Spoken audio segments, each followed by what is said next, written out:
Olá, pessoal, tudo bem? Eu sou o professor Leandro Cordioli. Hoje, eu e o Conrado Kurtz estamos aqui com o Dr. Luciano de Faria Brasil. Ele é membro do Ministério Público do Estado do Rio Grande do Sul, mestre e doutor em filosofia pela Pontifícia Universidade Católica do Rio Grande do Sul e vice-presidente da Fundação Escola Superior do Ministério Público do Estado do Rio Grande do Sul. Passaria então a palavra para o meu amigo José Conrado para ele receber o nosso convidado e conversarmos a respeito de Kant. Bom, então eu queria primeiro agradecer também mais uma vez, Leandro, aí pelo teu convite, essas entrevistas aí que a gente está fazendo e agradecer a presença do Dr. Luciano de Faria Brasil. É uma honra e um prazer aqui recebê-lo aqui no nosso bate-papo informal aí sobre filosofia e direito. E nós que temos aí nos cruzados nessas estradas jurídicas e filosóficas, né? Então é bacana a gente poder conversar. E eu já, provocativamente aqui, eu já tinha separado umas perguntas bem facilzinhas. Was kann ich wissen? Was soll ich tun? Was darf ich hoffen? Was ist der Mensch? Eu acho que eu vou pegar então, a crítica assim, da razão pura aqui e começar a interir a segunda edição, assim, a de 87. Assim, ó, o tema, meu Deus, né? Nós temos que ter aqui um mês para conversar, mas a verdade, assim, a minha curiosidade, viu, Luciano? Primeiro, assim, como é que tu chegaste ao nosso, até brinquei hoje no nosso diálogo anterior ali, o nosso Alasdair Marmor, né? O nosso, como tu disseste, o esmagador de tudo, mas ele na verdade foi um esmagador da metafísica, né? Então, eu queria saber exatamente isso, assim, como é que tu chegasse, por que tu te interessasse pelo Kant e enfim, né, alguma coisa assim que, onde é que está hoje o Kant entre nós, no mundo jurídico, os diálogos que se fazem referência a Kant são próprios, tu acha que eles têm bons fundamentos ou é só, como diz os alemães, ein Schmuck, é um enfeite, né? Ou realmente o Kant ainda está nos fundamentos do direito e nas discussões jurídicas, ele ainda está presente, ele tem relevância. Então é por aí que eu começaria a nossa conversa.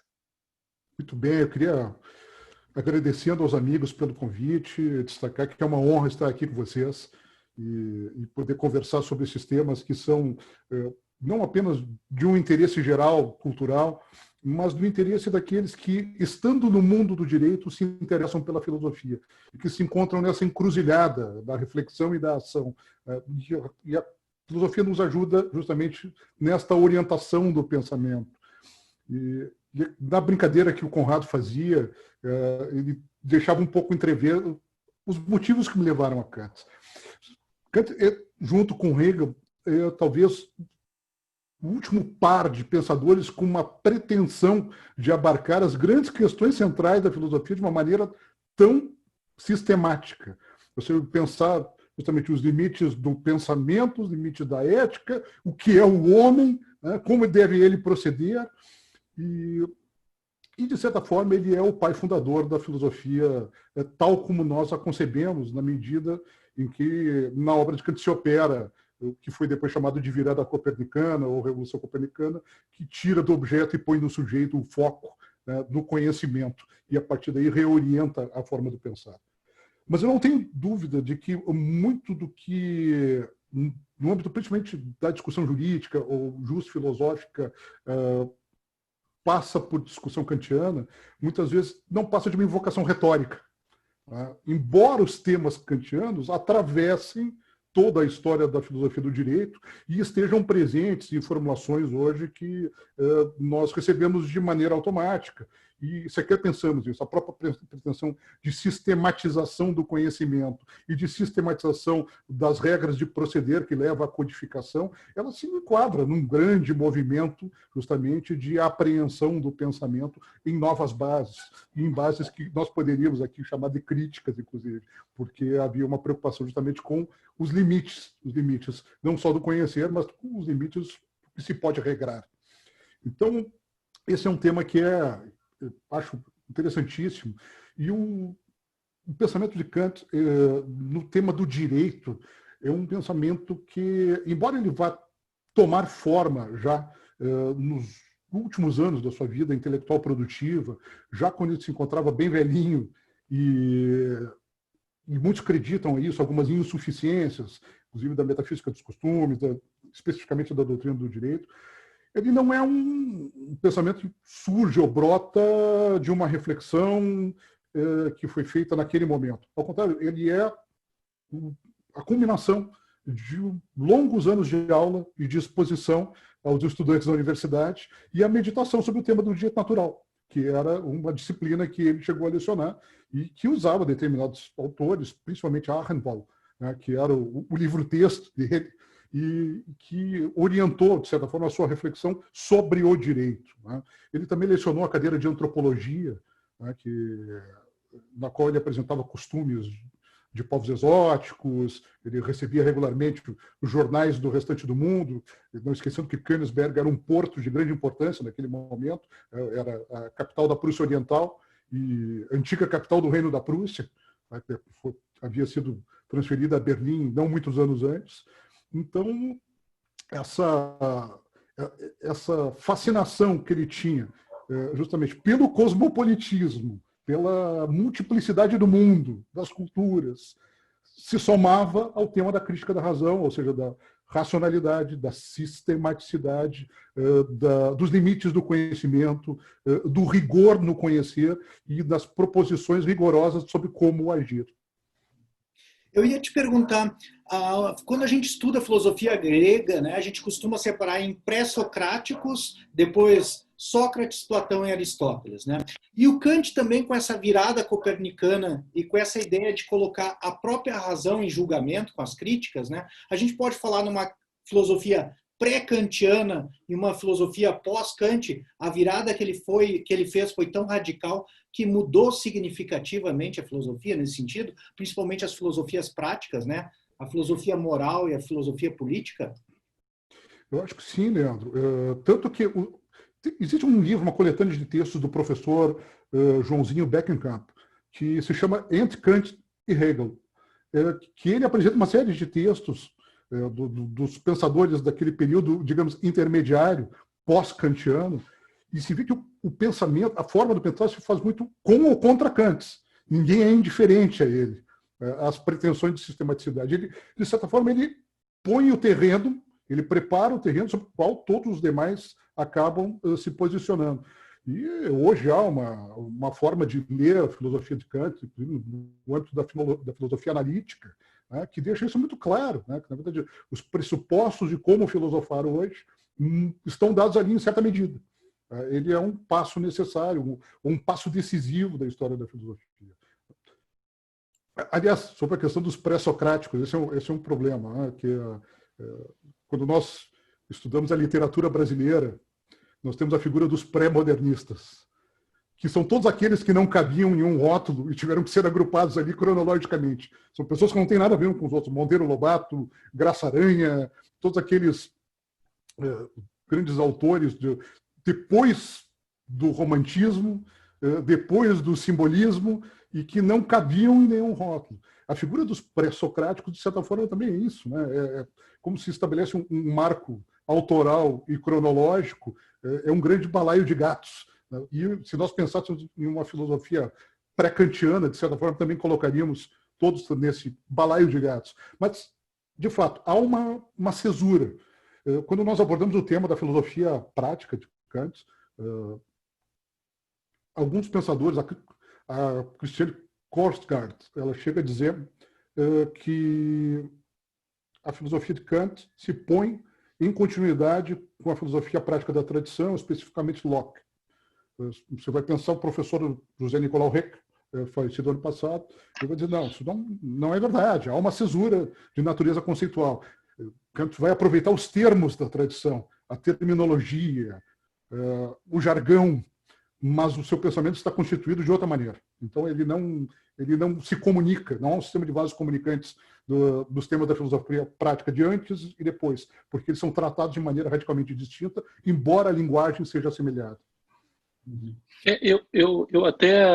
Nós estamos falando antes, né, Luciano, tu fizeste o teu mestrado, o Heidegger, né, que tu te dedicasse para ali estudar o Heidegger. E o Heidegger coloca muito bem essa questão, uma das coisas que até a gente conversava ali, que o Heidegger começa no início sentando a ripa no Kant e depois ele muda e começa a tentar fazer do Kant um precursor, assim, um fenomenólogo, né, uma coisa mais ou menos assim, né. E ele coloca essa questão, né, que é a coisa que realmente chamou muita atenção dele, é isso, que ele se desvincula da filosofia antes dele e da posterior, né? Quer dizer, dos sistemas jurídicos, é bem dizer, né? Então, assim, eu até ia te colocar, porque o Kant, isso que eu queria que tu abordasse um pouquinho também, porque o Kant, pelo que o Kant ficou meio espremido, assim, entre o racionalismo e o empirismo, né? Ele ficou, essa era o desafio dele, o diálogo com essas vertentes, e ele queria achar uma saída. Eu não sei, assim, o que propriamente ele está... Eu acho que aquilo incomodou demais ele, o David Hume, né? Com o empirismo, com essa coisa só do conhecimento através dos sentidos, e também, no fim, ele fica nesse jogo, e eu não sei, assim, se sempre me vem o fato da família, né, que o Kant vem dessa tradição pietista, embora ele tenha rompido bem jovem com isso, mas será que isso não estava um pouquinho lá no âmago dele, nessas questões assim de Deus, né, da alma, enfim, né? É claro que aí acaba ele a discutir a questão da liberdade, que vem toda da filosofia, a filosofia moral dele, né? O que tu acha disso aí, Luciano? E eu gosto muito desse tema, até porque no âmbito da filosofia o pessoal não gosta muito de tratar da história da filosofia, né? Porque, bom, existem várias razões, né? Que o fazer filosófico é uma coisa, a história da filosofia é outra coisa, né? Mas eu acho que elas estão intimamente ligadas, e para conhecer o contexto em que se desenvolve um tipo de reflexão, é importante conhecer as condicionantes históricas, como essas que o Conrado falou, e outras mais. O Kant, ele dialogava tanto com o iluminismo francês quanto com o iluminismo das ilhas, né, o iluminismo escocês. Então ele recebe influências múltiplas. E, ao mesmo tempo, ele tem uma preocupação que ele expressa na frase famosa sobre o sono dogmático, do qual ele é despertado, que tem um pouco de blague, um pouco de verdade, no sentido de, poxa, o que eu estou fazendo? Eu estou repetindo tudo aquilo que fizeram e, de repente, aquele tipo de discurso não faz mais sentido. Eu posso construir qualquer quimera a partir daqui.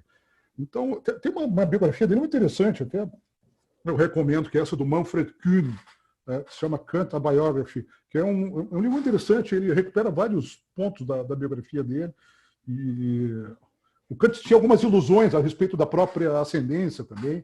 Ele julgava que tinha possíveis origens escocesas, ele chega a brincar com isso, com origens britânicas por causa do nome dele, que seria uma transliteração. Não tem nada disso, ele é produto daquele local, provavelmente descendente de camponeses bálticos que foram germanizados nos séculos anteriores. Então ele tem que dar conta de tudo isso. E a maneira que ele encontrou foi esse impulso de restrição e sistema, né? A autocontenção na filosofia, esse é um ponto assim, que me atrai. Ela é rara. Os pensadores transbordam. Nós vemos isso na história da filosofia. Os pensadores fazem... O seu pensamento é um jorro. Raramente ele se autolimita. E Kant, nesse ponto, ele é um pensador que busca autolimitar não só a forma do pensar, mas os territórios que podem ser pensados. E isso me atrai muito, né? Porque, de certa forma, a forma mentes do direito tem a ver com isso também, com a autolimitação, com a justificação possível da autolimitação do agir e do conhecimento, né? Uhum. E eu acho que essa investigação dos limites da razão e do que é capaz de ser conhecido é o que mais caracteriza propriamente, eu acho, a filosofia do Kant, né? A partir das críticas. Como é que você enxerga isso assim em Kant? Porque se você lê o pensamento pré-crítico de Kant, eu li algumas obras, né? A meditação dele sobre o sublime, antes que me atraiu durante um determinado tempo. O estilo é diferente. É um estilo literariamente muito mais atraente do que o Kant pós-crítico. A preocupação, a obsessão de Kant com o rigor das suas proposições e da sua escrita leva a uma escrita que é tida por muitos como árida. Eu sempre digo, olha, quem acha que Kant é árido é porque nunca tentou ler no original, é muito mais árido. As traduções suavizam Kant. É sério, suavizam muito. Então, é algo que opera assim, nesse contexto da transição de uma fase pré-crítica para uma fase crítica. É evidente que há continuidades, a quantidade de preocupações. Ele fica praticamente 10 anos sem publicar. E aí ele dá à luz a Crítica da Razão Pura, em 1781. E a partir daí ele continua publicando. E há uma série de textos. Geralmente o pessoal foca nas 3 críticas e em algumas obras, mas ele tem uma multiplicidade de textos. Né? Tem um texto, logo depois desse período, entre a primeira e a segunda edição da Crítica, que se chama Começo Conjectural da História Humana. Muito interessante, onde ele tece considerações a respeito da origem da humanidade. E ele fala na guerra também. Na verdade, isso é algo que depois, no texto da tese de doutorado, eu fui me debruçar, ele se refere ao fenômeno da guerra em 14 obras. Eu até tenho um italiano que fez uma compilação desses textos, muito interessante, que se chama Pace e Guerra nel Pensiero de Kant. É muito interessante. Na verdade, é um levantamento que ele faz de todas essas 14 oportunidades. Né? Oferece também uma interpretação. Os temas se repetem, o estilo muda e o enfoque filosófico, metodológico, ele muda completamente. Mas ele vai voltar a esses temas. Ele é fascinado por alguns temas no seio da filosofia prática. E esse tema da guerra, eu ouso dizer que é um tema muito presente, seja de forma central, seja de forma lateral, seja como metáfora, seja como uma investigação antropológica a respeito do valor do guerreiro. Ele aparece, ele submerge e emerge continuamente ao longo da obra dele. Por quê? E aí nós só podemos conjecturar. Kant é um prussiano, tá? Que ele é um representante de uma cultura que é muito interessante. Até tem um livro que eu queria mostrar para vocês aqui, um livro muito bacana, que se chama Iron Kingdom, Rise and Fall of Prussia, que é do Christopher Clark. A Prússia é um construto artificial, né? São os territórios da Casa Real, que depois foi a Casa Imperial da Alemanha. Mas ela se distingue por algumas coisas. Primeiro, a pretensão de ser, não politicamente, mas religiosamente, um território da liberdade, ou seja, onde os dissidentes eram admitidos. Eles recebem, inclusive, uma colônia de calvinistas franceses que emigram depois das perseguições na França. E uma preocupação com o saber, tá? No sentido de que seus monarcas, não todos, são mecenas das artes e do conhecimento. Frederico o Grande, Frederico II da Prússia, é talvez a figura mais conhecida. Né? Recebe Voltaire durante muitos anos na sua corte. E a preocupação com a defesa, porque é um reino guerreiro por várias razões históricas. Então, a guerra é uma realidade da vida dos prussianos. Königsberg não chegou a ser tão afetada por isso, mas os parentes de Kant certamente sofreram nas suas propriedades devastações durante a guerra contra os suecos, né, durante a qual boa parte da Prússia foi ocupada e foi arrasada. Né, isso uma geração antes. Então, esses temas o fascinam. Além dos temas propriamente teóricos, e nós falamos sobre isso outro dia, Leandro, a boa parte das pessoas que se debruçam sobre o pensamento de Kant estão quase sempre fascinados e voltados a estudar o seu pensamento propriamente teórico, da razão pura teórica. Porque e quando levam você e quando vão a guerra, né? Poderia mostrar para a gente também o livro que você publicou sobre guerra? Ah, sim, tá bem. Escreveu, tem um livrinho que também, de certa forma, é o resultado da tese, Paz, Guerra e Intervenção no Pensamento de Kant. Coloquei um título gigantesco aqui, mas aquela coisa, não vai ser por falta de procura no Google, se alguém quiser saber, vão achar. Essa questão de procurar os livros, assim, a gente passa tanto trabalho, às vezes, buscando os títulos, eu disse, pô, melhor ter o máximo no título. Mas o que eu dizia a vocês é isso, que geralmente quando os estudiosos se debruçam sobre Kant, eles se debruçam sobre a razão pura. E quando vão à filosofia prática, também estão em busca dos procedimentos de justificação. Ou ficam na crítica da razão prática, ou na fundamentação da metafísica dos costumes. Mas existe uma vasta obra posterior que se debruça sobre temas de aplicabilidade imediata, como o direito, a história, a política, a religião, enfim, todos esses temas são tratados e estão interconectados. Essa é a grande questão.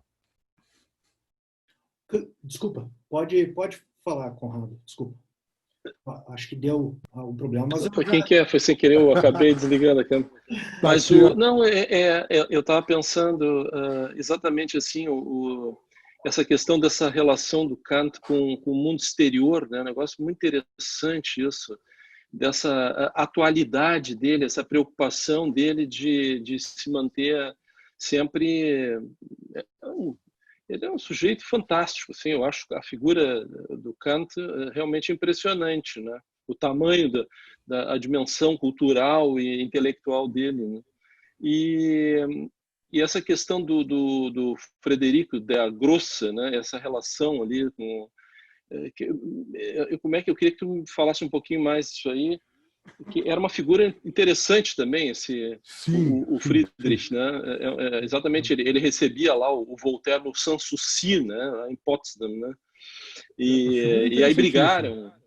Ele brigou com o Voltaire, disse um negócio que ele não gostou, ele expulsou ele da corte. E é interessante, assim, a minha curiosidade também é, como é que era o domínio dele desses idiomas estrangeiros? Como é que era a questão das traduções na época? Porque, né, se vinham jornais e ele tinha essa ligação, ele devia ter um conhecimento razoável, assim, de outros idiomas, né? Sim. Então, essa é uma questão que eu te coloco, assim... Até porque o Kant nunca saiu da cidade, né? Ele nunca se afastou muito. Ele foi tutor durante um período na zona rural, fora de Königsberg. Porque ele vinha de uma família relativamente pobre. O pai dele era celeiro, correeiro, lidava com couro. E uma família tradicional nesses ofícios.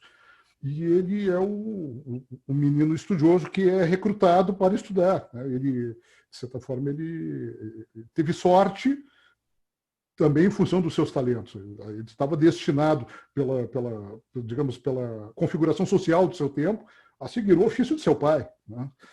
Então, ele chega, ele vai à universidade, ele não é um aluno brilhante.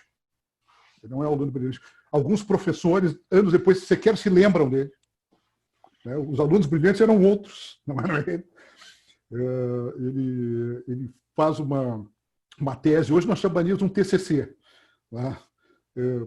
Na época eram textos em latim, de 20 páginas, 30 páginas.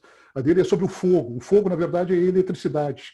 Então, eles põem uma série de hipóteses sobre a eletricidade. Tinha um professor que fazia experimentos em sala de aula, porque a filosofia natural era isso também, era a ciência da época, e a demonstração dos procedimentos racionais e científicos que se tinha conhecimento, e que se interligavam com os procedimentos retóricos, discursivos e de justificação daquela ciência. Então, ele labuta nesse ambiente. Ele é muito crítico nas entrelinhas do Frederico e da tradição dos reis guerreiros. O Frederico realmente é um rei diferente. Ele é o filho de um rei muito voluntarioso. O pai dele era alguém que se dedicou a estruturar o exército prussiano, né? O pai dele que tinha aquela guarda guarda real de caras gigantescos, né? Que chamava atenção na Europa e que o Frederico II vai dispensar. Não quero esses caras aqui. Eu tinha uma guarda real, o pessoal com 1,90 m, 2 metros, assim, que era justamente para intimidar. E o Frederico II era homossexual e ele nunca escondeu isso, embora fosse, claro, discreto. Ele vivia, inclusive, acho que é por isso que ele vivia em Sanssouci, né? Exato. E ele montou... O pai dele odiava a França e tudo que fosse francês. E impediu o filho de aprender francês, inclusive. E ele aprendeu, com muitos aprendeu depois, com dificuldade, com erros. Né? Muitos erros de apreensão de gramática, etc. Mas ele era um admirador da cultura francesa. E ele decora, inclusive, quando ele toma posse do seu reino e dos seus palácios, inclusive a estatuária, várias manifestações artísticas são no sentido de proclamar a sua, digamos, orientação sexual. Estátuas de Ganimedes, enfim, ele não deixa nenhuma dúvida quanto a isso. Né? A briga com o Voltaire foi porque ele obrigava o Voltaire a revisar a poesia dele. Ele escrevia péssima poesia em francês e o Voltaire tinha que revisar. Chegou uma altura do campeonato, cara, cara, não é para mim isso aqui, velho. Pô, logo o Voltaire, né? Logo o Voltaire, que era uma figura incrível. Hipercrítico, né? E aí ele é obrigado a ser mestre-escola do rei. Não dá. Mas ele busca isso. E justamente porque ele... Há um episódio na vida do Frederico II, é interessante, ele tenta fugir, junto com um amigo dele, chamado... O sobrenome era Katte, K-A-T-T. E eles são 2 guris, são capturados, né, perto da fronteira, e são presos. O pai dele pensa em executá-lo, inclusive, pensa em executar o próprio filho. Ele é demovido disso, ele é preso, é demovido disso pelo embaixador do Sacro Império. Não, que isso, o embaixador Habsburgo diz, calma, não é para tanto. Mas o parceiro de fuga dele, que era talvez um parceiro homoafetivo, não se sabe, tudo é especulação, é executado na frente da prisão e eles fazem com que ele assista, inclusive colocam ele com a cabeça prensada contra as grades, olha, tem que olhar o que teu pai mandou quando foi visto teu amigo ser decapitado. Então, essa relação, assim, de certa forma, o Frederico II é uma síntese da fúria guerreira do pai com as pretensões de uma corte, de um despotismo iluminado, como no restante da Europa. Assim. É uma grande fusão. Uhum. Casou-se, mas não teve filhos, por razões evidentes. Eu via a esposa uma vez por ano, né, apenas a visitar. Mas Kant é muito crítico disso. Ele chega, em vários momentos, na Metafísica dos Costumes e no texto sobre a paz perpétua, a dizer que nenhum soberano tem o direito de dispor de seu povo como se fossem bestas.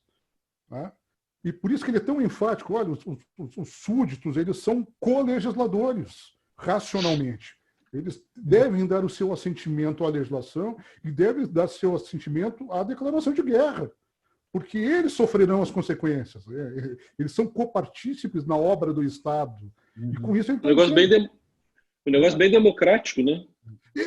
Ele prefigura certas formulações da liberal-democracia. Vai dizer, poxa vida, nós não podemos ser dispostos como animais que são mandados ao campo de batalha para serem abatidos, sem que nós escolhamos fazer isso. Isso ele repete em várias oportunidades. Isso é um ponto central da filosofia dele no que toca ao direito público e ao engajamento bélico contra as nações. Uhum. O Kant é considerado um contratualista também, né? Eu já estudei a metafísica dos costumes, mas essa questão assim não ficou bem clara para mim. Como é que você enxerga o Kant como contratualista e o contrato social dele, né? O contrato jurídico, talvez, para a constituição numa sociedade. Ele fala em contratos originários, né? Uhum. Remetendo expressamente à temática do contrato social. Uhum. Mas fica claro na leitura do texto que o contrato originário é apenas uma ideia da razão. Deixa claro que ele não tem substância histórica, uhum, e ele é apenas uma forma pela qual pode ser pensada a passagem do estado de natureza, ou do estado de liberdade natural, uhum, para um estado jurídico, juridicamente ordenado, que será preferencialmente regido por uma Constituição republicana. Tá? Então, ele é um contrato que está fora da história. Ele não está dado no tempo e no espaço. Sim. Ele está dado apenas como uma ideia da razão, e ele é digamos, um critério pelo qual se pode pensar essa passagem do selvagem para o ordenado pelo direito. Essa é uma questão interessante, porque Kant também, de certa forma, ele não é um ingênuo, ele entende que as ordens jurídicas estão instituídas sob um princípio de violência que resulta da apropriação originária da terra no passado remoto. Que todas as dinastias, os reinos, os principados são fundados sobre a violência, sobre um fato. Tá? E, ao mesmo tempo, contra esse fato, ou na sequência desse fato, ele quer afirmar o direito racionalmente. Então, por isso que, em alguns momentos, assim, o professor Kerstin fala na sobreformação dos Estados pelo direito, né? Em que o direito ele vai se sobrepor e conformar aquela realidade originária que é a da violência. Por isso que o contrato originário é só uma ideia da razão, porque ele sabe que, historicamente, a ideia que está dada, o fato que está dado é o fato da violência, que é o fato da afirmação de um Estado pela via da força, de um soberano pela via da força, e assim o foi durante a história da humanidade. Então, a violência, porque eu digo em Hobbes, né, tem bastante diferença aqui. Em Hobbes, para ele, é um fato empírico, é historicamente assim datado, tanto que ele dá o exemplo, quando ele vai falar do estado de natureza, ele diz assim, vocês acham que isso não existe? Olhem as Américas lá, eles vivem em estado de natureza, né? Então, eu me lembro quando eu li o Leviatã pela primeira vez, aquilo me surpreendeu. Eu sempre tinha uma ideia também que era assim, um expediente heurístico, ou alguma coisa assim, né, racional, mas para Hobbes era algo assim histórico. Uma coisa meio como é que se diz, uma antropologia, mais ou menos isso, né? Exato. E histórico. E uma antropologia pessimista a respeito do homem. Né? E não é como o Rousseau que vai falar dos índios Huron e que os caras estão vivendo em paz. Não, Hobbes ele vê claramente que o estado da liberdade natural do homem é o estado da violência, né? E da luta pelos bens da vida que são escassos. É que eu não sei, Leandro, tu que também aí para ti, pois é que muitos, assim, no caso dos iluministas do lado da Grã-Bretanha, digamos assim, tanto o Hobbes, depois o Locke. O Locke. O Locke. Não ouvi, desculpa. O Locke. Não, é porque todos eles estavam, de uma certa forma, né, e bem acentuada, a serviço também de fundamentações políticas, né, dos problemas da época. Eles estavam buscando fundamentações. Você pega o Locke, os dois tratados sobre o governo civil, o primeiro é tentando demonstrar que não existe um direito divino ao governo, né? Havia uma questão lá, tinha o Sir Robert Filmer, né, que defendia que havia assim descendentes de Adão que tinham a linhagem de sangue azul, que tinham direito divino de governar sobre os demais. Então o homem era naturalmente diferente, não era naturalmente igual e não era livre também. Então era súdito e aí a partir daí o Locke tenta afirmar a igualdade, né, a natureza igual. Só que tem uma pequena diferença, talvez, aqui. Quer dizer, uma pequena não. O Locke ele vem para rebater o Hobbes, né? O homem do Hobbes é mau. O homem do Locke ele não é mau, né? É um homem ético. Ele cria uma diferença que é licenciosidade e liberdade, que é uma coisa bem interessante. Como é que fica isso em Kant? O homem é naturalmente mau, é naturalmente bom? A violência é imposta pelo Estado, né? Nessa questão da guerra? Eu aproveito também já, Luciano, assim, nesse gancho aí, assim, porque o Kant, nessa debate dele, digamos assim, com o direito dos povos, essa visão mais assim, nesse sentido, ele não está ali a serviço de ninguém. Como é que é essa análise dele? Está por ele ou ele está tentando justificar ou dar munição para algum soberano e tal, né? Claro. Essa pergunta que eu te coloco. Eu vejo que todo pensador é desafiado pelas circunstâncias do seu tempo, né? Todos eles são... Eles enfrentam, teoricamente, as questões que estão postas diante de si, né? E pensam o passado à luz do presente, na perspectiva do futuro e o que pode ser feito. Eu acho que o Conrado foi muito feliz nessa questão. Todos estão, de certa forma, eles estão engajados com a sua realidade. Ninguém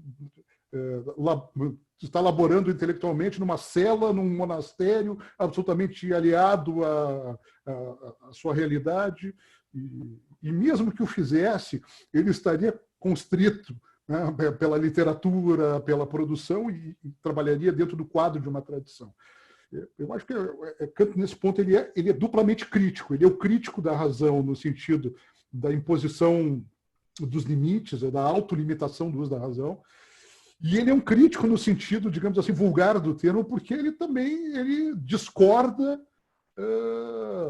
do absolutismo, ele discorda da falta de igualdade de direitos, ele discorda da falta de participação dos cidadãos ou súditos na vida de um Estado. Ele prefigura todas essas questões e ele não se encontra satisfeito com o estado de coisas, o estado da sua realidade, a realidade onde vive, que é uma realidade onde prospera a guerra, a violência, a desigualdade, o estado estamental, a existência de classes sociais com díspares direitos, né, com os nobres, os plebeus, etc. O funcionalismo público prussiano era extremamente poderoso e autoritário, e da própria universidade, onde ele levou muito tempo para ser professor titular, vamos dizer assim, na linguagem de hoje, né? De certa forma, ele não foi favorecido, né, pela burocracia universitária. Então, ele é um crítico, mas labora intelectualmente dentro da tradição da sua época, recebendo essas influências. É importante essa questão assim, que se falou do tema hobbesiano e do tema lockeano, porque o Kant ele é muito ciente dessa apropriação originária da Terra e do fato de que os homens não estão sozinhos. Em um momento ele chega a falar na esfericidade do globo. Olha, nós estamos todos ligados, ninguém está sozinho. Então, o que afeta um, afeta todos. É por isso que o direito tem que ser pensado de uma forma global. E ele vai pensar, quando pensa no direito público, e talvez seja uma grande novidade dele, de pensar um direito público interno, que ele vai chamar de direito do Estado, um direito internacional público, que ele vai se referir como direito dos povos, ou, em latim, o direito das gentes. E ele pensa uma terceira categoria, que é o direito cosmopolita, ius cosmopoliticum, que é a relação de um indivíduo solitário com outros estados. Isso é uma coisa revolucionária. Né? Ele está pensando, puxa vida, o sujeito pode se apresentar sem a proteção do seu estado ante um estado soberano estrangeiro. E essa pessoa merece algum direito, ela é detentora de algum direito e tem uma dignidade.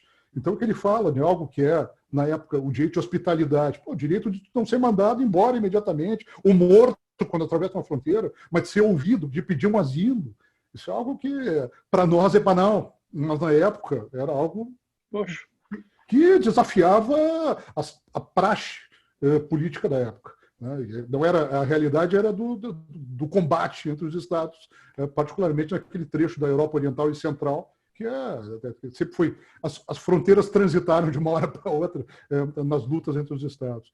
Então, ele é muito ciente disso. E muito ciente, como eu disse antes, da apropriação privada da terra num primeiro momento.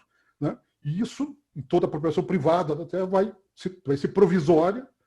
Né? E o grande dilema do direito privado é separar o que é meu do que é teu. Esse é o grande problema que gera o direito, né? A separação da posse e depois da propriedade. Mas tudo isso é provisório enquanto não existe um Estado, uma ordem jurídica pública decorrente de uma vontade geral que possa validar essas relações. Né? Por isso, o repto dele, que se repete tanto no âmbito da abordagem do direito privado, quanto na abordagem do direito público, quanto na abordagem do direito internacional, que se deve sair do estado de natureza e passar a um estado jurídico. Tá? Um estado, uma condição civil, uma condição jurídica, um estado juridicamente ordenado. E se isso é tranquilo quando se pensa no direito privado, isso também não é nada desafiador quando pensamos no direito público, isso é muito desafiador quando nós pensamos no direito internacional, porque ele faz uma analogia da situação interna de um Estado com a situação externa. Ele chega a dizer, na Metafísica dos Costumes, que os estados estão entre si num estado de liberdade natural, como se selvagens fossem, né? Como selvagens sem lei, vigas et los wilde. Há um estado de selvageria, né? Nas relações internacionais interestatais. Então, esse é um grande tema, assim, que vai fazer de Kant um dos fundadores do nosso direito internacional. Ele é uma das vozes que compõe esse coro do direito internacional que está em construção. E é uma das vozes que levará à organização dos foros internacionais, né, que se seguindo dos Estados Gerais, da Sociedade das Nações, depois da Organização das Nações Unidas, dos tribunais internacionais, porque ele, muitas vezes, ele volta a isso. Ele usa várias fórmulas, ele recusa a ideia do Estado Mundial, que ele diz que seria o cemitério da liberdade, daria luz a um despotismo desalmado, ele tinha muito medo disso, mas que deveria haver alguma forma, ou federal, ou confederativa, ou simplesmente uma associação de estados que permitisse resolver os problemas e que essa solução não fosse pela força, fosse pelo direito. Né? Que a nenhum estado fosse dada a possibilidade de buscar a satisfação do direito lesado pela via do envio de exércitos, e sim pela discussão em um foro que tivesse a atribuição de um tribunal ou que pudesse solucionar juridicamente essas questões. Interessante que ele tem essa preocupação sempre presente, né, do direito, né? E ele não tem formação jurídica, né? A formação dele é outra. Eu acho que é ligada às ciências da natureza, a matemática. Ele gostava de astronomia, né? Exato. Ele era estudioso dos... Agora, é interessante isso que tu colocas, né, Luciano, assim, o impacto que teve, porque ele morreu em 1804, né? E então ele pegou em cheio a Revolução Francesa também. Como é que isso bateu lá, essa questão toda? Aquela coisa, talvez, não sei se isso tem alguma influência exatamente nessa coisa das fronteiras ali, né? Porque ali o Napoleão ainda estava começando, né? Ele já pegou o Napoleão assumiu, já estava já no fim da vida mesmo. E uma outra coisa que eu ia te colocar, assim, te perguntar, essa questão assim dessa bem prolífera, os trabalhos acadêmicos dele, mas as críticas já saíram quando ele tinha 60 anos, né? Ele já estava já... Que para a época 57 anos na primeira edição da Crítica da Razão Pura. Era um homem vetusto, um homem velho. É interessante isso, né? E é interessante que ele coloca lá no início da Crítica da Razão Pura que ele está chegando o tempo que ele tem que colocar no papel aquilo, né? Então ele já vinha, né, maturando essas ideias há muito tempo, né? É bem interessante isso.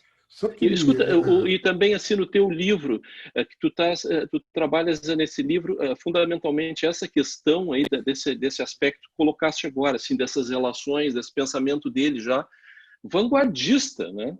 Muito vanguardista, muito vanguardista. Kant tem uma coisa muito interessante da vida pessoal dele, né? A imagem que nos legou, assim, quase caricata, é de um sujeito quase autômato. Um sujeito que todos os dias passeava à mesma hora, ia no correio, o pessoal acertava o relógio por ele passando. E, na verdade, ele era um sujeito que jogava bilhar muito bem, inclusive ganhou um bom dinheiro quando era estudante universitário com isso. São coisas interessantes. Era uma pessoa como nós. Era um sujeito que vinha de uma família pobre, então dinheiro muito contadinho, mas ele frequentava os salões da sociedade dentro da sua possibilidade. Ele nunca casou, mas cortejava a senhora, sabia dançar. É uma coisa interessante. Mas à medida que ele avança rumo ao período que nós chamamos de crítico, né, o período pós-crítica da razão pura, ele faz uma concentração de energias. Esse é o Kant que nós conhecemos quase caricato, com uma vida extremamente regrada. A impressão que eu tenho é que ele tentou durar ao máximo com suas energias para que pudesse completar aquilo que ele tinha na cabeça. Né? Essa era a impressão. Ele não abdicou da vida, ele tinha um grupo de amigos que ele recebia uma vez por semana.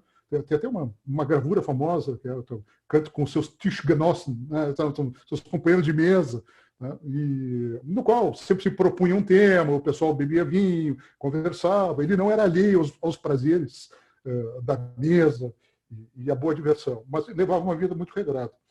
E nós falávamos também, o Conrado tinha me feito uma pergunta e eu acabei anotando e perdi minha anotação. Acho. Revolução Francesa e a Sim, Revolução. puxa vida, putz, esse é um tema central. Né? E até é interessante falar no Napoleão, porque o Napoleão se torna primeiro cônsul no golpe do 18 Brumário, que é em dezembro de 1799. Kant ainda soube disso, né? Na verdade, ele não chegou a ver a transformação de Napoleão em imperador, viu ainda apenas como primeiro cônsul. Mas ele viu na Revolução Francesa, e o texto do conflito das faculdades ele é muito claro sobre isso, se a gente ler nessa perspectiva. Porque ele não chega a falar a Revolução Francesa. Mas ele diz, é um acontecimento do qual não mais se esquece, que a humanidade não pode esquecer mais. E ela fornece um signo, daí fala um signo prognóstico, um signo demonstrativo, um signo rememorativo, né, que condiciona o pensamento daí para frente. É como se você não pudesse ir para trás. Olha, você só vai para frente. E é nesse texto que ele fala, ele assenta essa proposição segundo a qual a humanidade progride sempre para o melhor. Né? Claro que é o melhor em termos jurídico-políticos, né? Em termos de ter o reconhecimento das liberdades, reconhecimento dos direitos, a separação dos poderes, de uma Constituição, enfim. Mas ele assenta nesse momento. E ele fala, existe uma... Acho que está ali. Se eu não levei lá para trás. Tem um textinho do Lyotard, ele tenta dar uma interpretação até estética, essa questão do entusiasmo. Né? Ele fala o entusiasmo na participação. Né? E esse é um tema que ele volta. Que o ponto importante era o entusiasmo daqueles que observavam aquele evento e queriam dele participar.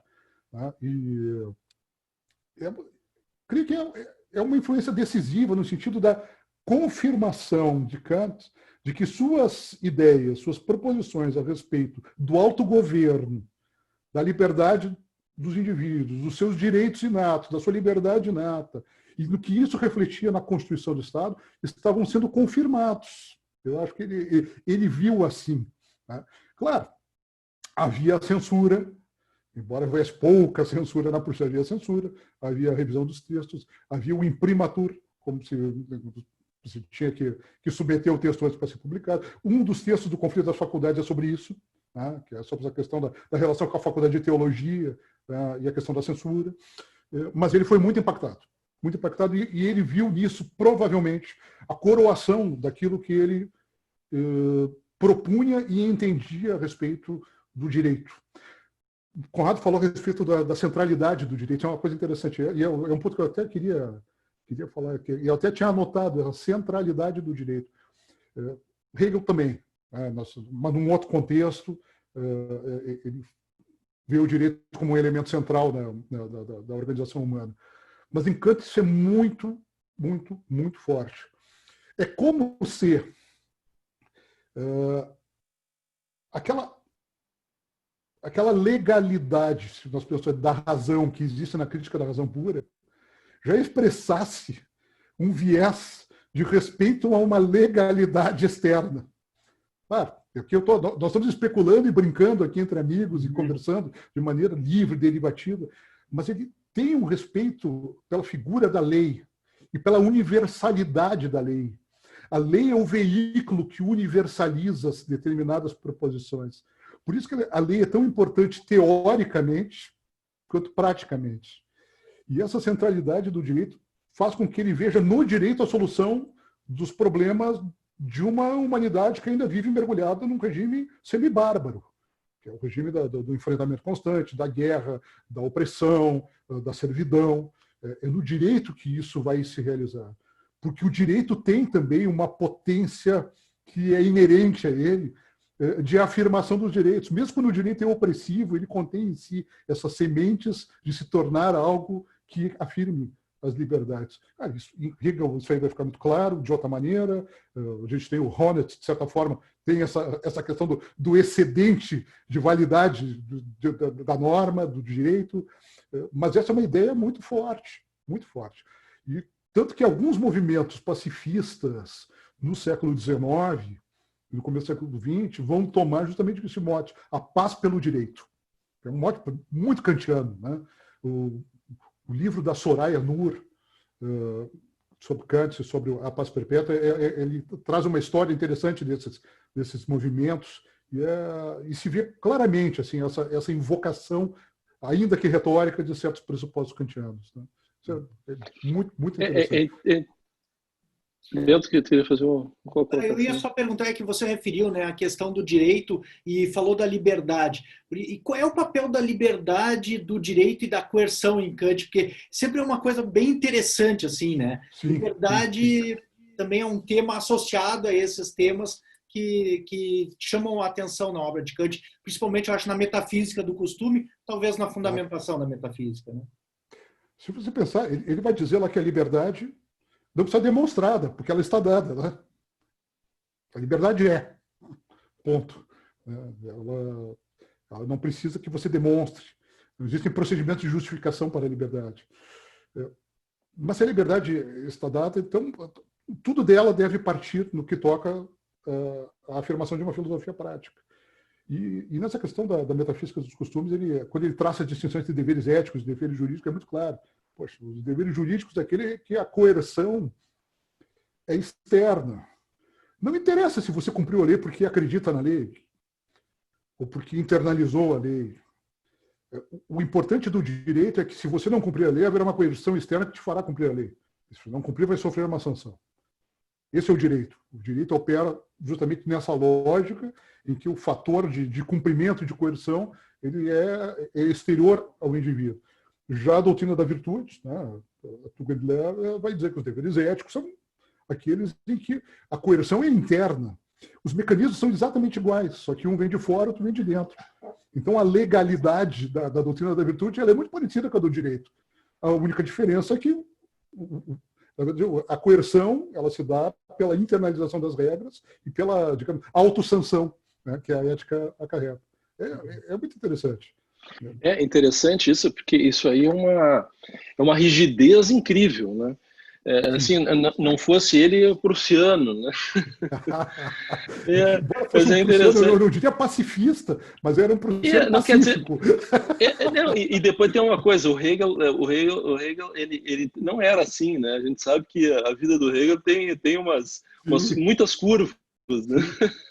Não, aliás, então, mas também assistiu Napoleão passar a cavalo debaixo da janela dele, inclusive. Não, é interessante. Talvez é porque o Hegel estivesse mais próximo ali da fronteira, né, com a França ali, né? Então acho que a coisa chegava mais rápido ali, chegava a cavalo, né? Lá longe, lá em Königsberg já era mais longe. Hoje mas é muito interessante. Um escravo territorial russo, né? Essa é a questão assim, que mostra bem as mudanças territoriais que aconteceram na Europa Oriental. Hoje é uma cidade chamada Kaliningrado, onde toda a população alemã foi expulsa após 1945, e onde se colocou uma base soviética, e esse território pertence à Federação Russa, embora esteja separado fisicamente, né, pelos países do Báltico. Então, é incrível que o túmulo de Kant tenha sobrevivido. Ele sobreviveu, conta-se graças a um capitão soviético que identificou e protegeu, deu ordem aos soldados que não, esse aqui cuida disso aqui, não deixa disso, porque é uma tumba bastante elaborada, tem uma espécie de, parece um templo grego, assim, tem umas colunatas, assim, mas não há sinal da presença alemã mais em Kaliningrado, salvo aquelas casas que permaneceram. Havia um castelo que foi totalmente arrasado, e hoje a população é russa e fala russo. E na Universidade Estatal Immanuel Kant fala-se russo. É uma universidade pertencente à Federação Russa.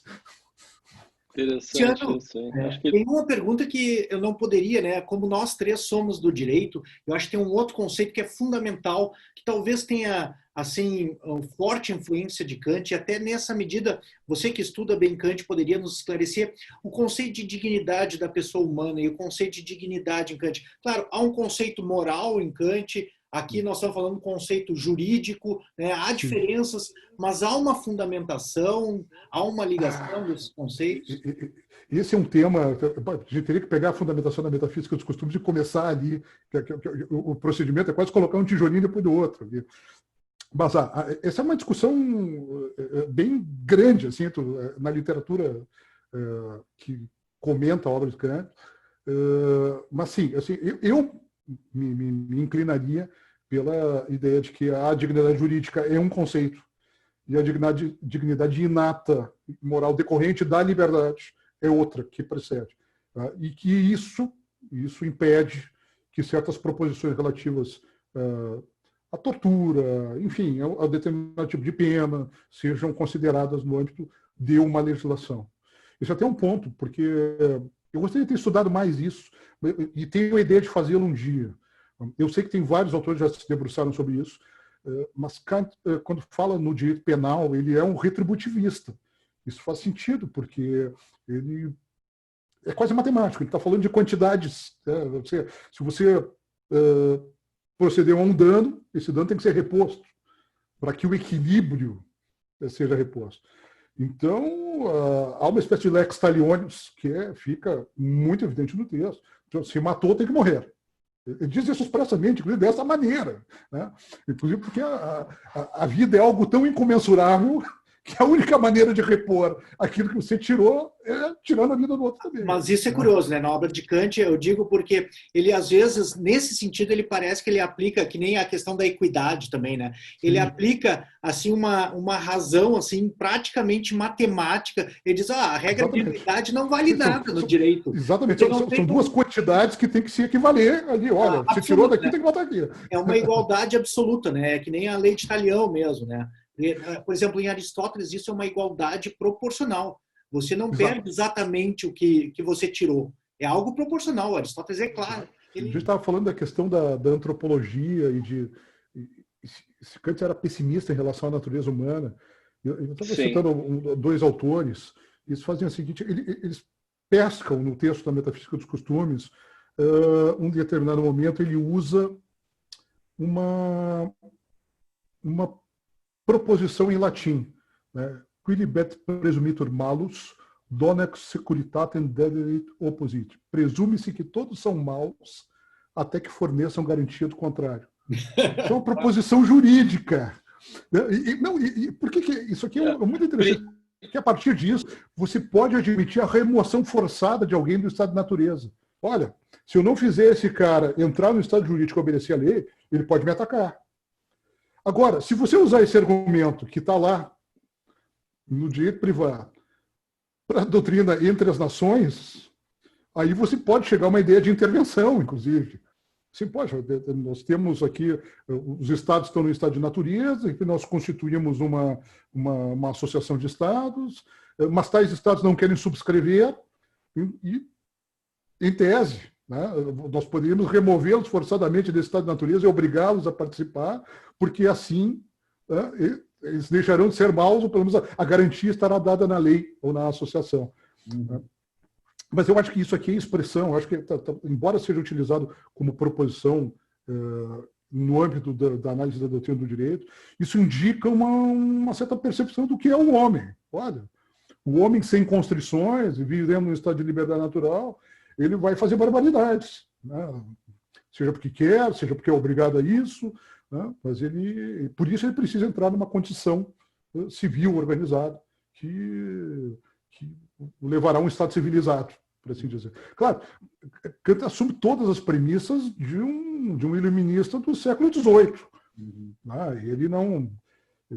a guerra dele era uma guerra que ele viu, era uma guerra simétrica entre nações, ele não viu o terrorismo, ele não viu a guerra assimétrica, ele não viu a guerra em escala industrial e os massacres terríveis das duas guerras mundiais. Então, certas ideias, certas proposições têm até algo de cavalheiresco. Quando ele fala da guerra, isso é muito claro. Ele sempre diz, olha, fala muita coisa, ele se estende ao longo de várias sessões da doutrina do direito. Mas o subtexto básico é assim, olha, conduza-se durante a guerra de uma maneira tal que, quando vier a paz, isso não obstaculize a passagem tanto do estado de natureza para o estado de direito, do estado jurídico, quanto a obtenção da paz perpétua. Porque a paz perpétua é o objetivo final de toda a doutrina do direito, é obter a paz perpétua.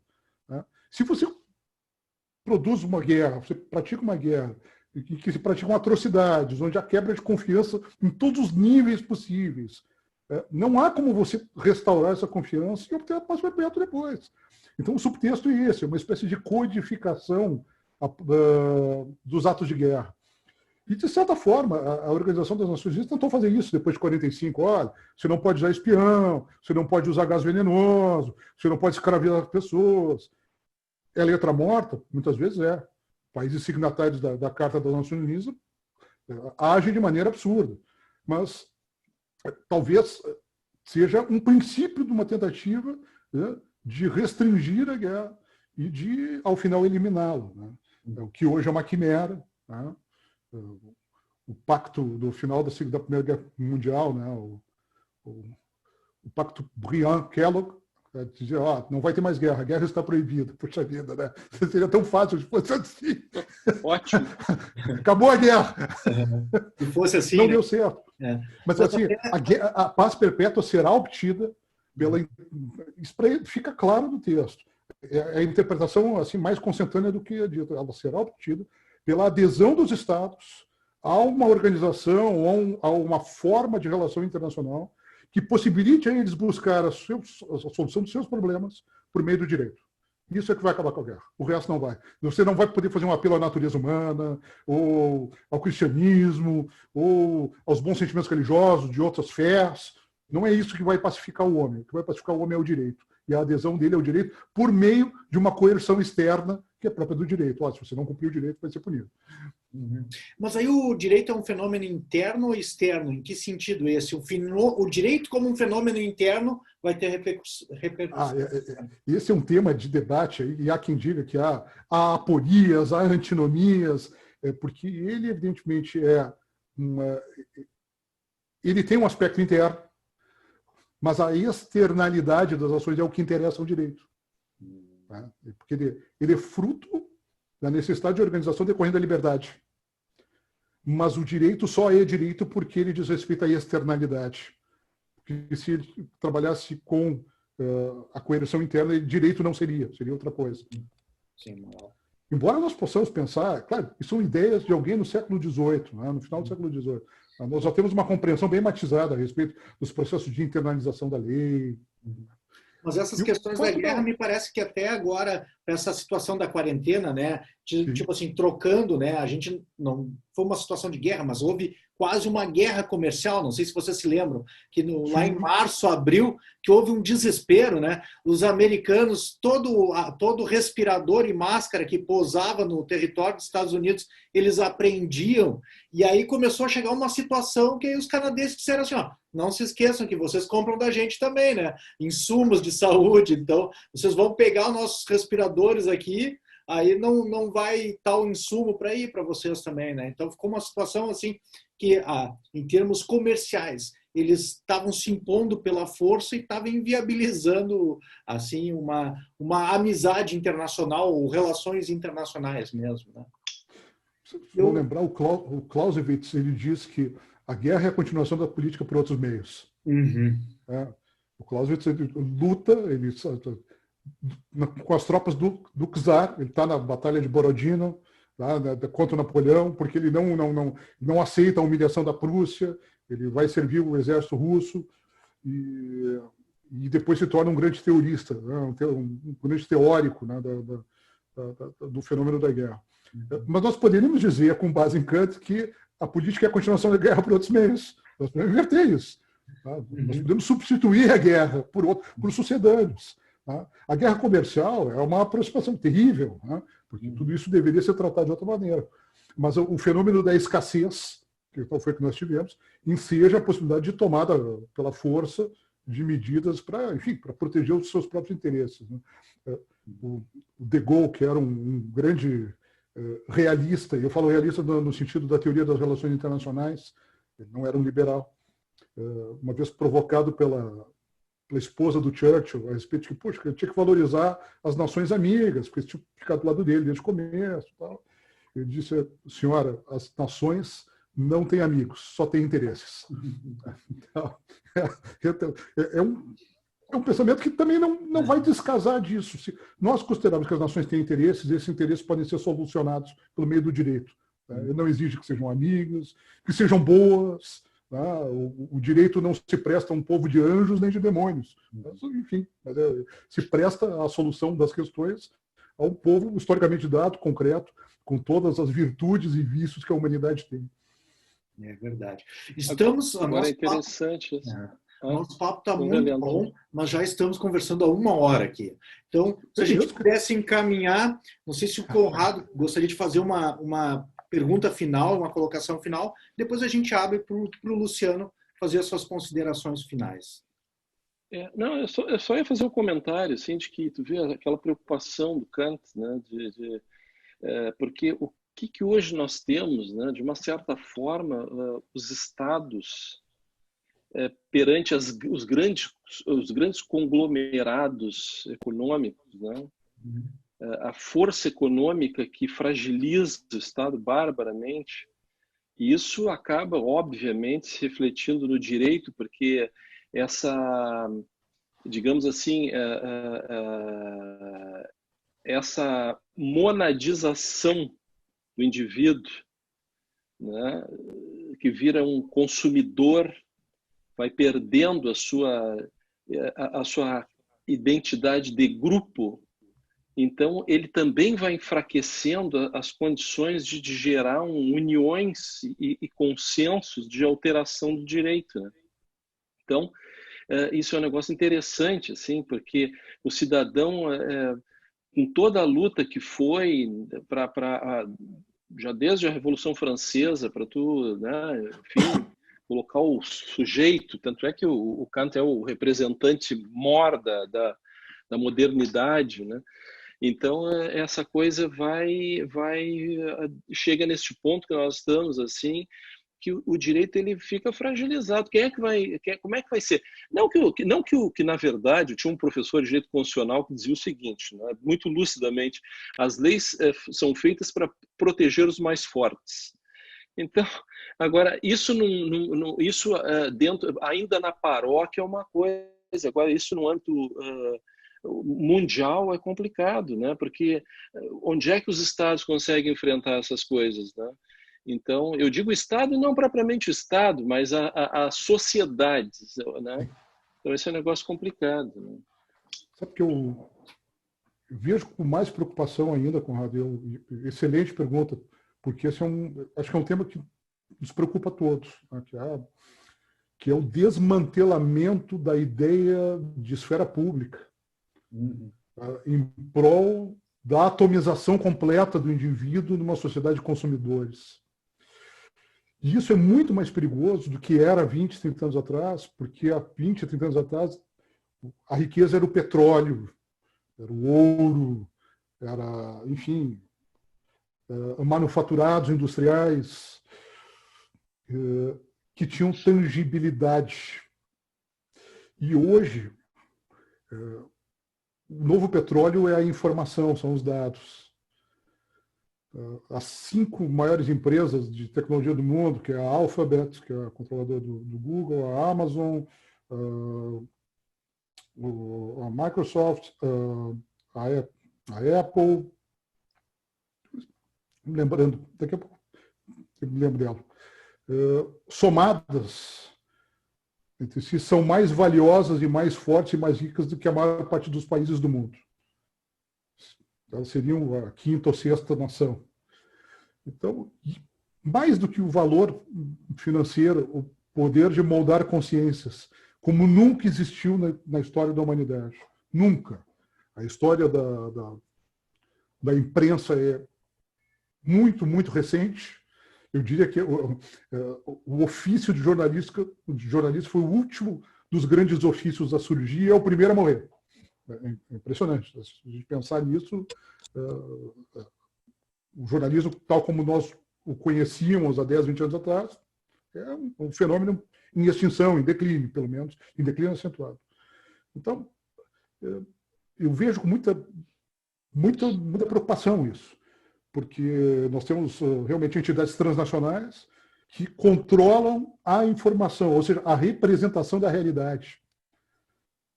E isso os estados não estão aparelhados para lidar. Não estão. Existe um pensador da Bielorrússia, chama Evgeny Morozov. Tem obra traduzida para o português. Ele é um obsessivo com esse tema. O tema da corrosão da democracia e da ideia de individualidade, de dignidade do indivíduo pelo poder das grandes corporações que atuam no campo da informação, do processamento de dados e da geração das novas realidades virtuais. E acho que uma parte da crise que nós vivemos, esse seria um tema para a gente bater um papo, aí eu digo aos amigos, assim, um dia tomando um vinho e conversando longamente, que é essa transição da economia real, onde os bens eram tangíveis, onde o operário produzia o carro na fábrica, para uma economia intangível, em que nem todos poderão participar. Aliás, nem todos é um eufemismo para dizer muito poucos poderão participar. E essa reproletarização no mundo é acompanhada pela destruição e desconstrução de 30, 40 da ideia de sujeito. Filosoficamente, nós assistimos, vamos tomar como marco em 68, mas muito antes, a desconstrução do sujeito. Então, talvez a nossa ideia, Kant talvez possa nos dizer algo sobre isso, é reconstruir a autonomia do indivíduo e reconstruir o sujeito, filosoficamente, politicamente, juridicamente. Como fazê-lo? Bom, eu tenho a impressão que nós vemos as dores do parto de um mundo novo, em que o velho não morreu e o novo não terminou de nascer. Bom, Luciano, com essas palavras, eu acho que a gente poderia te agradecer muito, eu e o Conrado, pela tua presença. Foi excelente esse papo aí. Tá? Muito obrigado, então. Conrado, Luciano, né? Acho que temos que marcar outro papo já para mais adiante aí, para tratarmos de todas essas questões. Né? Eu vou separar uma garrafa de vinho para os amigos aí. Opa, aí com vinho, exatamente. Então tá, vou encerrando aqui. Muito obrigado, hein? Eu que agradeço, obrigado, meus amigos. Leandro, obrigado, Luciano, foi excelente, gostei demais. Temos que fazer outra mesmo.